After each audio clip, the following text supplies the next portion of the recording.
आप देख रहे हैं इंडिया न्यूज। आपके साथ मैं हूं रचना बंसल। एक नया दुश्मन लोगों को डरा रहा है, ब्लैक फंगस, जिसका नाम ही अपने आप में काफी कुछ बयां करता है।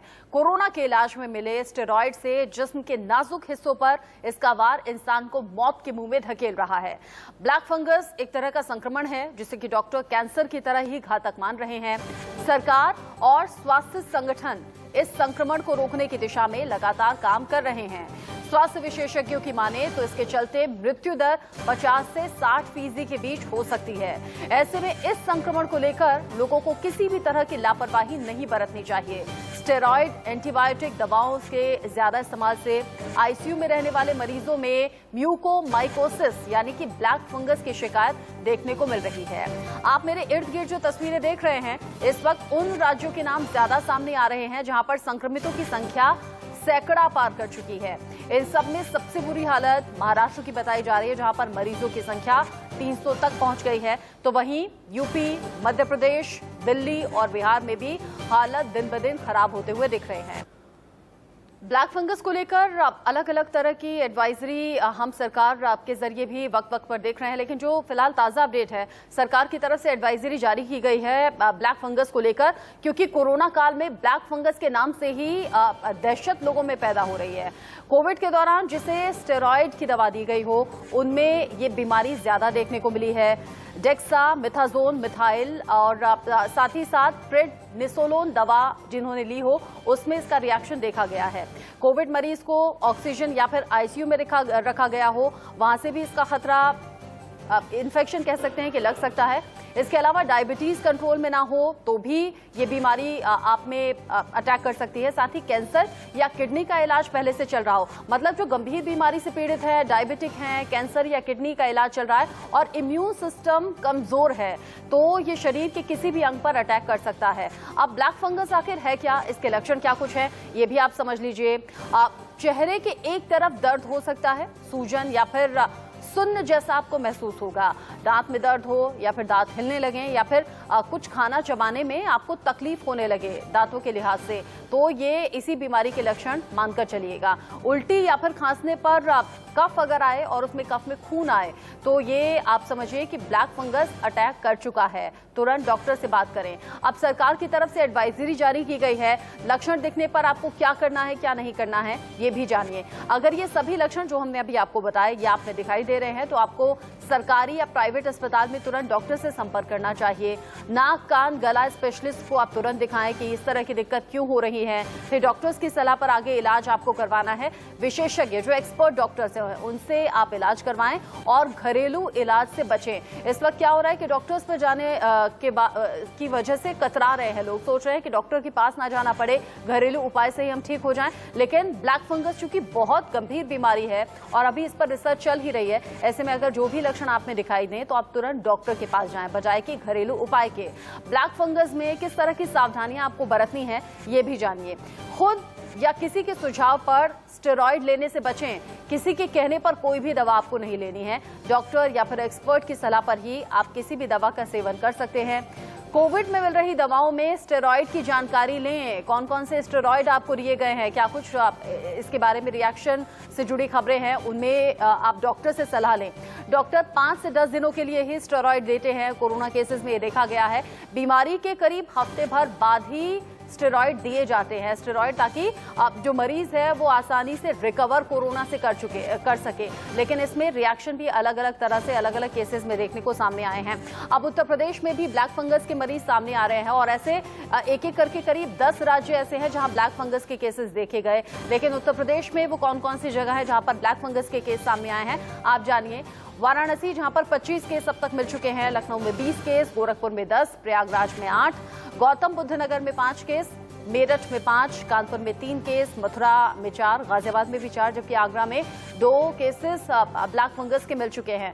आप समझिए कि जब इतनी तेजी से इन केसेस का मिलना यहाँ पर दिखाई दे रहा है, तो समझिए कि कोरोना काल जिसमें पहले से हमारी परेशानी बढ़ी हुई थी, स्वास्थ्य विभाग के हाथ पांव फूले हुए थे, अब ब्लैक फंगस की दस्तक से सरकार भी सचेत हो गई है और तुरंत इसको लेकर रिसर्च भी शुरू हो रही है और एडवाइजरी सरकार की तरफ से जारी हुई है। हम बात करेंगे एक्सपर्ट डॉक्टर्स के जरिए ही जानेंगे ताकि आपको जानकारी घर बैठे मिल सके, क्या करना है क्या नहीं करना है, क्या ब्लैक फंगस के लक्षण हो सकते हैं। हमारे साथ है डॉक्टर AK अग्रवाल, जो कि स्टैनफोर्ड हॉस्पिटल USA से हमारे साथ जुड़े हुए हैं। डॉक्टर BN झा साहब हमारे साथ हैं, सीनियर साइंटिस्ट के तौर पर हमें जानकारी देंगे। और डॉक्टर कुमार गांधी, पूर्व वाइस प्रेसिडेंट IMA से हमारे साथ जुड़े हुए हैं। सबसे पहले डॉक्टर AK अग्रवाल, अभी तो कोरोना काल में ही हम लोग मुश्किलों का सामना कर रहे थे। आप डॉक्टर्स के लिए तो एक अलग बड़ा चैलेंज हो जाता है। स्वास्थ्य व्यवस्थाएं किस तरीके की हैं ये हम सब जानते हैं।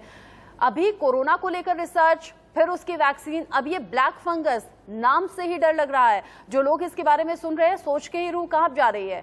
अभी तो इस पर रिसर्च भी चलेगी, इसकी दवा को लेकर भी साइंटिस्ट को लंबी रिसर्च और लंबा शोध करना पड़ेगा।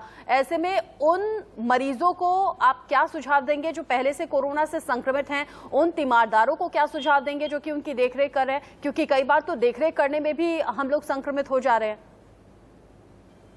थैंक यू रचना जी, बहुत ही अच्छा क्वेश्चन आपने, कॉमन क्वेश्चन दिया है। सबसे पहले तो जानना होगा कि ये ब्लैक फंगस, जो कि अभी तक कभी डेंजरस नहीं थी, हम लोगों के अक्सर ये फफूंदी ब्रेड में लग जाती थी, काले रंग के दाग बन जाते थे, घर में सब्जियां फल जो सड़ने लगते थे उनमें होती थी, तो उनसे हमें कभी भी डर नहीं लगता था। लेकिन ऑल ऑफ सडन ये ब्लैक फंगस एकदम राक्षस की, डेविल की तरह आ गया है। तो एक्चुअली उसमें कोई चेंज नहीं आया। जो फंगस है वो वही सेम है जो पहले भी थी, अभी भी है। केवल हुआ ये है कि कोरोना की वजह से उसमें कई बार ओवर ट्रीटमेंट करने से या एक्चुअल ट्रीटमेंट करने से या साथ में और बीमारियों की वजह से हम इतने कमजोर हो गए हैं, हमारी इम्यूनिटी इतनी कम हो गई है कि वही ब्लैक फंगस, जो कि बिल्कुल मुश्किल बात नहीं थी, बिल्कुल भी डेंजरस नहीं थी, अब बहुत ही मुश्किल हो गई। तो ये समझना ये है कि उस ब्लैक फंगस को से बचना, खासकर वो लोग जो कोरोना में प्रवेश नहीं करने दूंगा। ये गांव के लोग संकट में, और गांव के लोग जिस प्रकार से व्यवस्थाएं करते हैं, मैं तो हैरान था। पिछले बार जबकि ये कालखंड था और पता नहीं था कि इस स्थिति में कैसे करना, फिर भी हमने गांव में एग्रीकल्चर सेक्टर के लिए कोई लॉकडाउन नहीं लगाया था। और मजा ये है कि खेतों में गांव के लोग काम करते थे, तो खेत में भी सोशल डिस्टेंसिंग के साथ खेती के काम शुरू किए थे। पिछली बार आपको याद होगा। मतलब हमारे गांव कितनी तेजी से संदेश को पकड़ भी लेते हैं और अपनी जरूरत के हिसाब से उसको मॉडिफाई करके पक्का कर लेते हैं। गांव की ये ताकत है। मैंने देखा है आज भी कई गांवों ने अपने यहाँ आना जाना सब बहुत अच्छे ढंग से मैनेज किया है। गांव की जरूरत के लिए 1 या 2 लोग बाहर जाते हैं, चीजें लेकर के आते हैं, गांव में बांट देते हैं, और गांव में से कोई मेहमान भी आए तो उसको पहले बाहर रखते हैं। गांव की अपनी एक ताकत होती है, उस ताकत का अपना एक उपयोग होता है।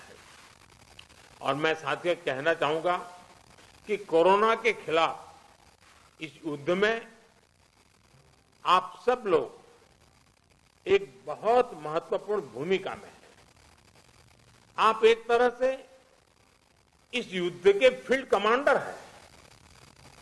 जैसा कि किसी भी युद्ध में होता है, फील्ड कमांडर बड़ी योजना को मूर्त रूप देता है, जमीन पर उस लड़ाई को लड़ता है, परिस्थिति के अनुसार निर्णय लेता है। आप सब भारत की इस लड़ाई के महत्वपूर्ण फील्ड कमांडर्स के रूप में आज नेतृत्व संभाल रहे हैं। और इस वायरस के खिलाफ हमारे हथियार क्या है? हमारे हथियार हैं local containment zones, aggressive testing और लोगों तक सही और पूरी जानकारी। हॉस्पिटल्स में कितने बेड उपलब्ध हैं, कहां उपलब्ध हैं, ये जानकारी आसानी से उपलब्ध होने पर लोगों की सहूलियत बढ़ती है। इसी तरह काला बाजारी पर लगाम हो, ऐसे लोगों पर सख्त कार्रवाई हो, या फ्रंटलाइन वर्कर्स का मोरल हाई रखकर उन्हें मोबिलाइज करना हो। एक फील्ड कमांडर के रूप में आपके प्रयास पूरे जिले को मजबूती देते हैं। फ्रंट लाइन वर्कर्स को आपके कंडक्ट और एक्शन से हमेशा प्रेरणा मिलती है, उनका भरोसा और बढ़ता है। मैं आपसे एक और बात कहना चाहूंगा। अब इसलिए अगर आपको कहीं लगता है कि सरकार द्वारा बनाई पॉलिसी में जिला स्तर पर किसी इनोवेशन की जरूरत है, उस इनोवेशन में से पॉलिसी को ताकत मिलेगी, तो मेरा आपको खुली छूट है, आप जरूर कीजिए। अगर ये इनोवेशन आपके जिले की स्थानीय जरूरतों के हिसाब से है तो उसे उसी हिसाब में करिए। अगर आपको लगता है कि आपने जो इनोवेशन किया है वो पूरे प्रदेश के लिए या पूरे देश के लिए बेनिफिशियल है, तो उसे सरकार तक भी पहुंचाइए। अगर आपको अपने अनुभवों से तेजी से बदलती परिस्थितियों के हिसाब से पॉलिसीज में किसी सुधार की जरूरत लगती है, तो उसका भी फीडबैक जरूर पहुंचाइए, बिना संकोच पहुंचाइए। क्योंकि ये लड़ाई ऐसी है कि हम सब मिलकर के सोचेंगे, सब मिलकर के नई नई चीजें ले आएंगे, तब जाकर के हम कर पाएंगे। साथियों, आपके जिले की सफलता बाकी जिलों के लिए एक उदाहरण बन सकती है, उनकी भी मदद कर सकती है। कोरोना से निपटने के लिए जो भी बेस्ट प्रैक्टिसेस हैं, उनको भी हमें एडॉप्ट करते चलना है। आपके बहुत से साथी ऐसे जिलों में होंगे जहां कोरोना संक्रमण पीक पर पहुंचने के बाद अब कम हो रहा है। उनके अनुभवों से सीखकर आप अपने जिलों में अपनी रणनीति को और मजबूत करते रहेंगे तो कोरोना के खिलाफ लड़ाई और आसान होगी। साथियों, इस समय कई राज्यों में कोरोना संक्रमण के आंकड़े कम हो रहे हैं, कई राज्यों में बढ़ भी रहे हैं। कम होते आंकड़ों के बीच हमें ज्यादा सतर्क रहने की जरूरत है। बीते एक साल में करीब करीब हर मीटिंग में मेरा यही आग्रह रहा है कि हमारी लड़ाई एक जीवन बचाने की है, एक एक जीवन बचाने की है। हमारी जिम्मेदारी संक्रमण को फैलने से रोकने की भी है, और ये तभी संभव है जब हमें संक्रमण की स्केल की सही जानकारी होगी। टेस्टिंग, ट्रैकिंग, आइसोलेशन, ट्रीटमेंट और कोविड एप्रोप्रिएट बिहेवियर, इस पर लगातार बल देने रहना जरूरी है। कोरोना की इस दूसरी वेव में अभी ग्रामीण और दुर्गम क्षेत्रों में हमें बहुत ध्यान देना है। इसमें फील्ड में बिताया हुआ आप सभी का अनुभव और आपकी कुशलता ये बहुत काम आने वाली है। हमें गांव-गांव में जागरूकता भी बढ़ानी है और उन्हें कोविड के इलाज की सुविधाओं से भी जोड़ना है। बढ़ते हुए केसों के और संसाधनों की सीमाओं के बीच लोगों की अपेक्षाओं को उचित समाधान देना हमारी सबसे बड़ी प्राथमिकता है। सारी चुनौतियों के बीच समाज के सबसे निचले छोर पर खड़े व्यक्ति का चेहरा ध्यान में रखते हुए हमें काम करना है। उसका कष्ट दूर हो, उसको मदद मिले, हमें ऐसी व्यवस्थाओं को और मजबूत करना है। इस बहुत बड़े वर्ग तक जब प्रशासन का एक भी व्यक्ति पहुंचता है तो या उससे संपर्क करता है, उसकी बात सुनता है, तो उससे बहुत बड़ा विश्वास जगता है। बीमारी से लड़ने की उसकी ताकत कई गुना बढ़ जाती है। जैसे हम देखते हैं, जब होम आइसोलेशन में रह रहे परिवार के पास प्रशासन के लोग ऑक्सीमीटर लेकर जाते हैं, दवाएं लेकर जाते हैं, तो उसकी खोज खबर लेते हैं, तो उस परिवार को संबल मिलता है कि हम अकेले नहीं हैं। साथियों, कोविड के अलावा आपको अपने जिले के हर एक नागरिक की ईज ऑफ लिविंग का भी ध्यान रखना है। हमें संक्रमण को भी रोकना है और दैनिक जीवन से जुड़ी जरूरी सप्लाई को भी बेरोक टोक चलाना है। इसलिए स्थानीय स्तर पर कंटेनमेंट के लिए जो भी गाइडलाइंस जारी की गई है, उनका पालन कराते समय इस पर भी गौर करना है कि गरीब को परेशानी कम से कम हो, किसी भी नागरिक को परेशानी ना हो।